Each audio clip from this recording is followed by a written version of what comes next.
Okay, for today's video I want to talk about power levels, starting with Sygg.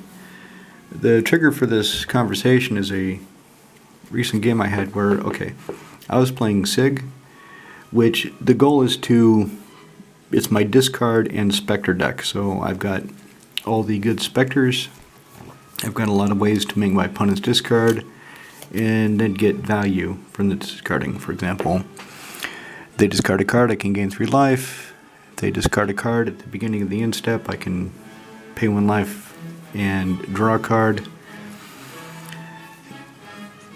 Spectres like Doomsday Spectre, when it hits somebody, I look at their hand and I choose a card from it and make them discard that card, which pretty nice to Turgid.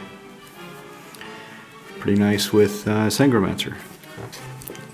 Latest game, so a friend of mine is playing Angie Falconwrath, some kind of madness deck. Now, I didn't know that he was playing a casual deck. This is a man that all of his decks are pretty tuned. He's a really experienced player. He's got a Kess Storm deck that on turn 4 or 5, if we're not watching him, he will just kill the table. The deck is designed to do that. Then his other deck, Amanatu, is Value Blink, which stacks and you lock out the table. So I think I'm playing at his power level. The third opponent was playing the Tyrannix Warhammer deck, which is pretty good. Not precisely tuned, but it's a solid deck. And in any case, Sygg was doing his thing that he usually does at the beginning of the game, which is kind of sitting there. Burn him out on turn 2, so hopefully my opponents start smashing into each other and I can draw cards off of them smashing into each other. And then come the later game, and I had Noetic Scales out. I had Sangromancer. I had a creature with 3 swords on it. I believe at the time it was Tiny Bones with 3 swords. The Sword of Light and Shadow, Sword of Feast and Famine, Sword of Fire and Ice. So, quite a threat. And they just weren't able to deal with it. So it started creating some hard feelings among my friends. Not the Tyrannix player. He was just kind of checking out the deck and seeing what it did. He was just enjoying the game and having a good time learning how the deck works because he had just obtained it recently. My friend with the Angie Falconwrath deck was displeased that I had 3 swords in play on 1 creature, making it so he could not deal with that creature and I could just smash anybody at will. Until eventually he got a Living Death, cast Living Death, nobody had a counterspell, and killed all the creatures. But because I had Volra Stronghold, I was able to recover. And anyway, so that's kind of the setup. And then afterwards we had the discussion where he said, because I have 4 swords, Feast, Sinew and Steel is in the deck. You probably saw when I was flipping through. Because I had 4 swords in the deck, 3 of them in play, Noetic Scales, I was playing some non-casual super high level deck. Which, I mean, to be fair, at one point in the game, the Tyrannix player, because he didn't want to be bouncing his creatures back to his hand, he was able to destroy an artifact and he destroyed Noetic Scales, leaving my creature equipped with 3 swords and then eventually the Crystal Shard as my main artifact threats. Which I would have destroyed one of the swords, but then I wasn't making his decisions for him. Anyway, my question is Sygg a highly competitive deck? Is it past casual, to use that term. It's efficient. I will not deny that. I have built this deck to be as efficient as possible. But again, it's specters, not a supported tribe. There's not a lot of good ones. They have to hit somebody. And yes, most of them have flying for evasion, but they still have to connect in order for me to get any value out of them, and they're small. Sure, I've got ways of beefing them up, but natively they're small.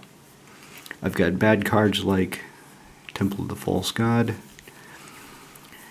And I'm just wondering, for those of you watching, if somebody were to sit down, perhaps you yourself, if you were to sit down in your own group and play such a thing as Sygg, would you dominate the table? Or would it barely hold its own? Perhaps would it get crushed by the other decks? Because I know there's a number system. One is a stack of jank, only basic lands, no theme, no cohesion. It's just a stack of cards with a legend chosen that fits with a label, this is my commander deck. And then you've got the super tuned competitive EDH at power level 10. Sygg,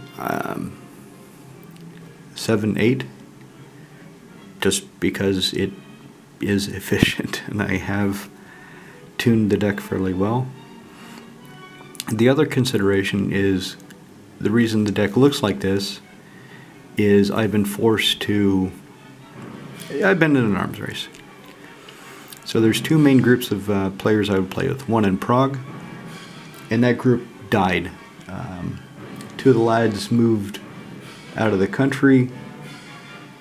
Two others just quit playing for their own reasons. One decided to go to Legacy. He preferred the absolute competitive format of Legacy rather than the free-for-all of Commander. Another one, he just got tired of playing and his life priorities changed, so he dropped. And then the pandemic slammed into us, and it became harder to get together, and now we're not meeting. So this is the first meeting of this group in about 6 months, I would say. Now, there's another group I play with in Olomouc, which is on the other side of the country, and those three lads have gotten into a serious arms race where it's to the point the newest player, the most inexperienced player, he's gone so far as to create Elish Norn mono white with Urborg and Cormuspell in the deck. So his plan is to get out Elish Norn, slap down Urborg, slap down Cormuspell. Everybody's lands die due to the state-based effect of being creatures with -2/-2, and all his lands get bigger. So that's the kind of thing I have to deal with in when I go to Olomouc. So my decks have to be ready for that. So there could be a disparity. Now, my data points are skewed because I don't have enough information. I only have the Olomouc adventure every quarter to every 6 months. Obviously, as I said, in Prague, we really don't play that much anymore. But I'm just looking for ideas on my decks. Should I power them down somehow? Are they fine? And sometimes you just draw what you need. You just get lucky. So here's one of the main combos in the deck. Words of Waste and Gets Grimoire. So next I'm going to draw a card. Each opponent discards a card from his or her hand instead, and when they discard, I may draw a card, repeating the cycle. So obviously I need mana to continue the cycle, but I really don't need much mana. How many cards do people usually have in their hand turn 5, 7, when both of these would typically be found and come down into play? Not that many. So 4 mana, I pretty much clean up everybody's hand, and they've got nothing. Noetic Scales can start returning their creatures. Sometimes it backfires. Sometimes creatures have an enter the battlefield effect that actually benefits them.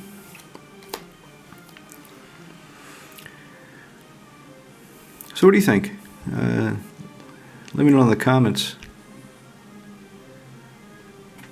if you think this is overpowered, if this is okay. How would this fare in your play group? I mean, okay, sure. Not everybody is going to have access to the card pool I do. I've been playing for a long time, so Volra Stronghold. Everybody's got a Sol Ring these days. Consecrated Sphinx, that's been reprinted enough times to be cheap now. This is worth, even this version is pretty much worth nothing. It's not a hard deck to build. It is a lot of fun. I will say that. I really like this deck.